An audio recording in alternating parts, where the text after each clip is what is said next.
ಪ್ರಧಾನಿ ನರೇಂದ್ರ ಮೋದಿ ಅವರ ರೇಡಿಯೋ ಸರಣಿ ಮನ್ ಕಿ ಬಾತ್ನ 128ನೇ ಸಂಚಿಕೆ ಇವತ್ತು ಪ್ರಸಾರವಾಯಿತು.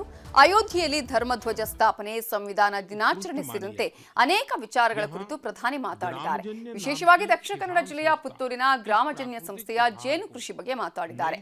ಪುತ್ತೂರು ಪ್ರದೇಶದಲ್ಲಿ ಜೇನು ಉತ್ಪಾದನೆಗೆ ಉತ್ಕೃಷ್ಟ ದರ್ಜೆಯ ವನಸ್ಪತಿಗಳು ಸಿಗ್ತಿವೆ. ಪುತ್ತೂರಿನ ಗ್ರಾಮಜನ್ಯ ಸಂಸ್ಥೆ ಜೇನು ಕೃಷಿಗೆ ಹೊಸ ದೆಸೆ ಕೊಟ್ಟಿದೆ ಅಂತ ಹೇಳಿದ್ದಾರೆ. ಇನ್ನು ತುಮಕೂರಿನ ಶಿವಗಂಗಾ ಕಳಾಂಜಿಯ ಸಂಸ್ಥೆಯ ಜೇನು ಕೃಷಿ ಬಗ್ಗೆಯೂ ಪ್ರಧಾನಿ ಮಾತಾಡಿದ್ದಾರೆ. दक्षिण कन्नड़ा जिले के पुत्तूर में वहां की वनस्पतियां शहद उत्पादन के लिए उत्कृष्ट मानी जाती हैं। यहाँ ग्रामजन्य नाम की किसान संस्था इस प्राकृतिक उपहार को नई दिशा दे रही है। ग्रामजन्य ने यहाँ एक आधुनिक प्रोसेसिंग यूनिट बनाया। लैब, बॉटलिंग, स्टोरेज और डिजिटल ट्रैकिंग जैसी सुविधाएं जोड़ी गई। अब यही शहद ब्रांडेड उत्पाद बनकर गांवों से शहरों तक पहुंच रहा है। इस प्रयास का लाभ 2500 से अधिक किसानों को मिला है। साथियों, कर्नाटका के ही तुमकुर जिले में शिवगंगा कालिंजिया नाम की संस्था का प्रयास भी बहुत सराहनीय है। इनके द्वारा यहाँ हर सदस्य को शुरुआत में 2 बी बॉक्सेस दिए जाते हैं। ऐसा करके इस संस्था ने अनेकों किसानों को अपने अभियान से जोड़ दिया है। अब इस संस्था से जुड़े किसान मिलकर शहद निकालते हैं, बेहतरीन पैकेजिंग करते हैं और स्थानीय बाजार तक पहुंचाते हैं। इससे उन्हें लाखों की कमाई भी हो रही। ಕನ್ನಡಿಗರನ್ನ ನಕ್ಕು ನಲಿಸಿದ ಹಾಸ್ಯ ನಟ. 6 ದಶಕದಲ್ಲಿ 350 ಚಿತ್ರಗಳಲ್ಲಿ ನಟನೆ. ಅಪಾರ್ಥ ಮಾಡ್ಕೊಳ್ಬೇಡಿ ಅಂತ ಮರೆಯಾದ ನಟ ಉಮೇಶ್ ವಿಧಿವಶ.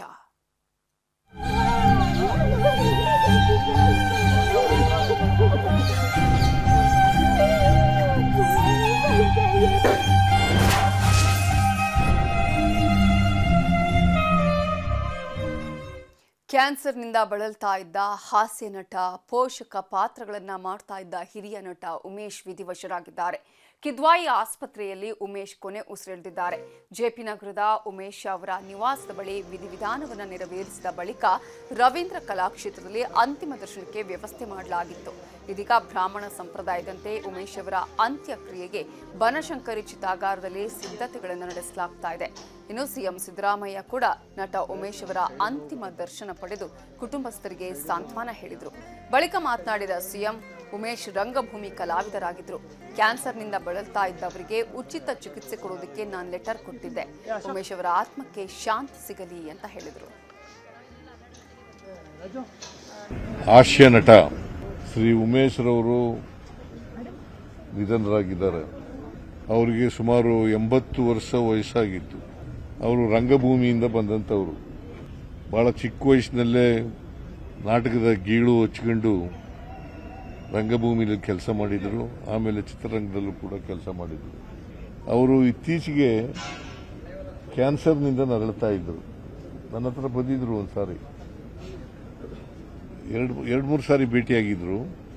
ಆಗ ಬಂದಿದ್ರು, ಈ ಥರ ಕಾಯಿಲೆ ಇದೆ ಅಂತಂದ್ರು. ನಾನು ಒಂದು ಲೆಟರ್ ಕೊಟ್ಟಿದ್ದೆ, ಇವರಿಗೆ ಉಚಿತವಾಗಿ ಎಲ್ಲ ಶುಶ್ರೂಷೆ ಎಲ್ಲ ಮಾಡಬೇಕು, ಚಿಕಿತ್ಸೆ ಎಲ್ಲ ಕೊಡಬೇಕು ಅಂತ. ಹಾಗೇನೆ ಮಾಡಿದ್ದಾರೆ.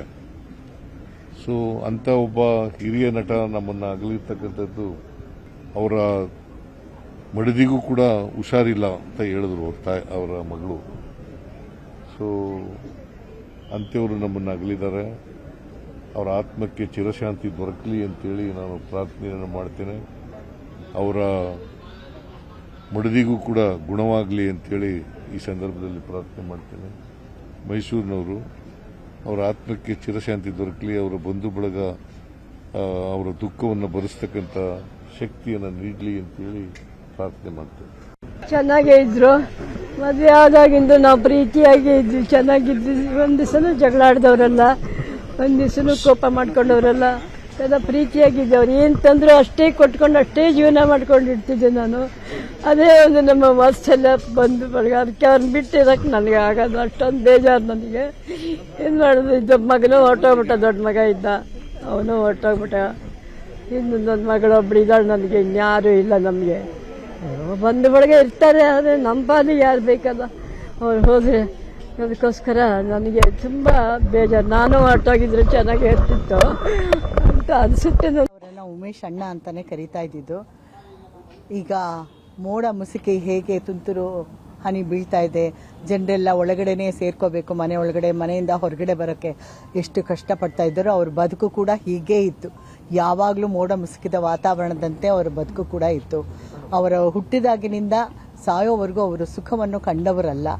ಆದರೆ ಅವರ ಪಾತ್ರಗಳಲ್ಲಿ ಅವರ ನಗುಮುಖವನ್ನು ನೋಡಿದಾಗ ಇವರು ಏನಪ್ಪ ಸುಖದ ಲೋಲುಪ್ತೆಯಲ್ಲಿ, ಶ್ರೀಮಂತಿಕೆಯ ಲೋಲುಪ್ತೆಯಲ್ಲಿ, ಸಿರಿವಂತಿಕೆಯಲ್ಲಿ ಬದುಕ್ತಾ ಇದ್ದಾರೆ ಅಂತಾನೆ ಅನ್ನಿಸ್ತಾ ಇತ್ತು.